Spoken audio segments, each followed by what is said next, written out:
Long time no see. Welcome to NoDQ&A video for the second straight day. That's right, this is the second video I've posted in a 24-hour period. I believe this is the first time in the history of NoDQ&A video I've done two videos in one day. Today has been a crazy ass day in the world of wrestling. It's been a crazy ass week, very busy, and the latest breaking development could change the entire face of WrestleMania again. John Cena announced on Twitter that he will be having shoulder surgery on Thursday in Birmingham, Alabama. Now, according to reports, it's believed that he might have some sort of rotator cuff injury, and if that's the case, the usual recovery time is 6 to 9 months. Now, that would mean he misses WrestleMania. Got your questions here. Already got a bunch of questions regarding this topic, with John Cena being hurt and what will happen now at WrestleMania. So let's get to some of your questions here. First one comes from Jake. How does Cena's injury change WrestleMania plans? Please answer in video.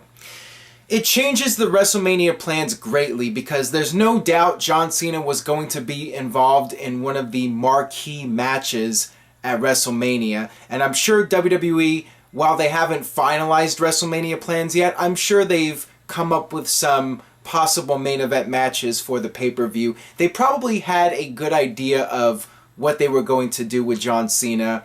He was probably going to be in one of the main event matches, whether it was against Undertaker or Roman Reigns. Who knows what was going to happen, but I'm sure something will come out in the upcoming days about what was planned for John Cena. But now that Cena's out, that's a big problem for WWE. WWE is looking to make this WrestleMania the biggest WrestleMania that they've ever done. They want to break records. And yes, they still have The Rock. They still have Undertaker. They'll likely have Triple H in a match against Reigns or whoever. They have Brock Lesnar. But John Cena not being part of WrestleMania is a huge blow to WWE, no doubt about it.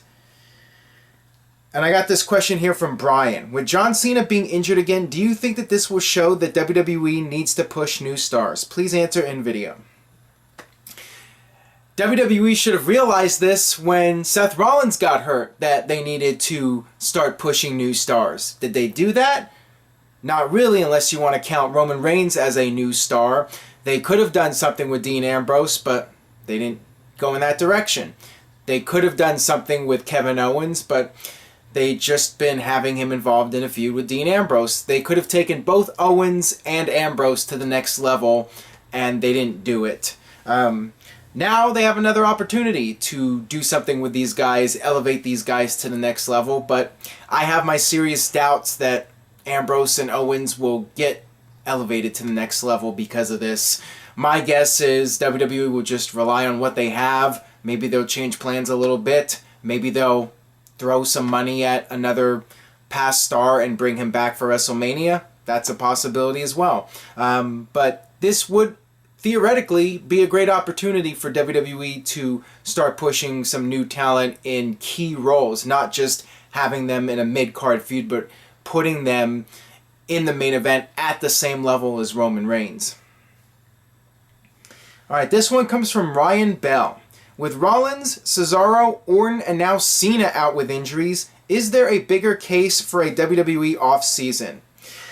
I'm sure some people out there will make the argument that this is a perfect example of why WWE needs an off-season, but as I've said in the past, there's just no way WWE is going to do this because when one guy's hurt, they'll just move on to the next guy. It's like an assembly line almost. And I think that guys would benefit from taking some time off. Now, who knows what happened here with John Cena for sure, because he was gone for several months and then he comes back and then gets hurt right away. It might have just been a freak accident and he just got hurt out of nowhere. These things happen and sometimes they're unpredictable and sometimes they happen close together, and I think WWE has just suffered from some bad luck here. The fact that all these injuries happen so close together in a short period of time, from Orton to Cesaro to Rollins and now Cena.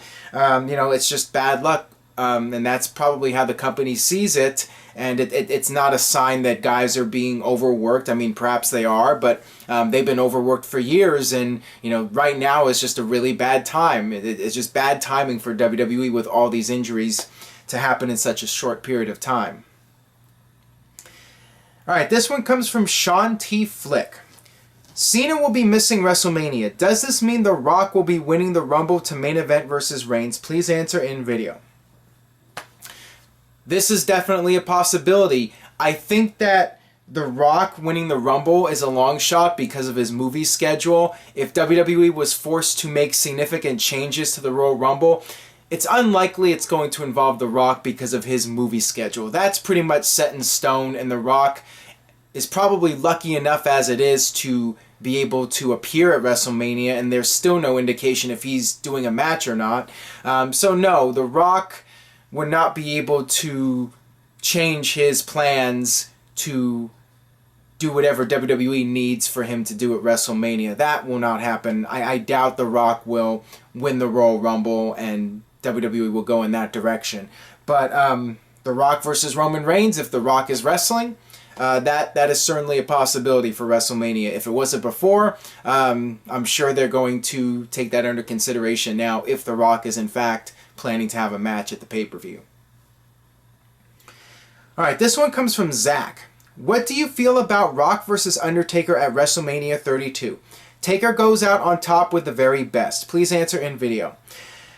That's another match that's a possibility that fans have discussed. Rock and Undertaker having one more match against each other. That would be a very nostalgic match to have at WrestleMania. I think any Rock match, whether it's against Undertaker or Roman Reigns or Triple H, just The Rock getting in the ring is a pretty darn big deal. So that would be a possibility, and if it was going to be Cena versus Undertaker, they could just throw The Rock in that spot instead and do Rock versus Undertaker. It might happen. Right now, WWE, I'm sure, is trying to figure out what the hell they're going to do for WrestleMania, but I'm confident that whatever happens, they'll figure it out, and WrestleMania will still be a great show without John Cena, but no doubt it's going to hurt, and WWE's going to need to come up with something and really think about this, and sometimes unexpected things happen, and they have to adapt. Alright, this one comes from Sean T. Flick. Who would you personally want to see Undertaker face at WrestleMania? For me, it would be Fight Owens Fight. Please answer in video. Well, I was going to say John Cena until today, and I know some people out there were not crazy about the idea of that match happening, but I've brought up in previous videos that Cena and Undertaker, from a star perspective, when you look at their star power, those two are realistically the two biggest stars in the WWE right now. Undertaker is Undertaker, he's an all-time legend, and John Cena,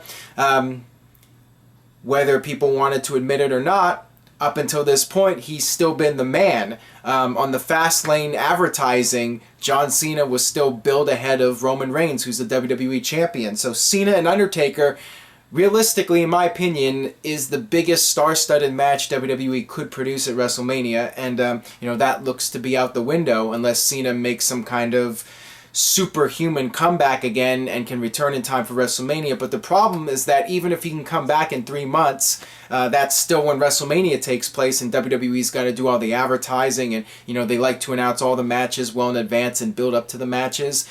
So I think it's very unlikely Cena will be there. As far as another opponent for Undertaker, I just mentioned The Rock. That's a possibility. Maybe Roman Reigns, a passing of the torch. There's not a lot of options, unfortunately. Undertaker and Brock Lesnar, that feud was already settled. Undertaker already faced Bray Wyatt. Kevin Owens, if WWE had booked Kevin Owens better as a monster heel, that would have been a possibility, but they haven't really done that now. They do have a couple months, so maybe WWE will kick it into high gear with Owens. Who knows? There's not a lot of options at this point for Undertaker. Alright, this one comes from John.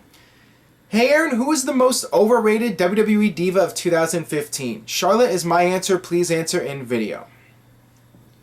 I would probably go with Charlotte because she came in with a lot of fanfare. She was doing really well in NXT, but I think fans started to resent the fact that she was being so closely associated with her father and rubbing off of his success, and I think fans were starting to dislike that when she came onto the main roster. I think that they've done a poor job with her on the main roster, and that's hurt her a bit, in my opinion. I think, fans are starting to get tired of her, and WWE was forced to turn her heel because fans were rejecting her as the babyface champion.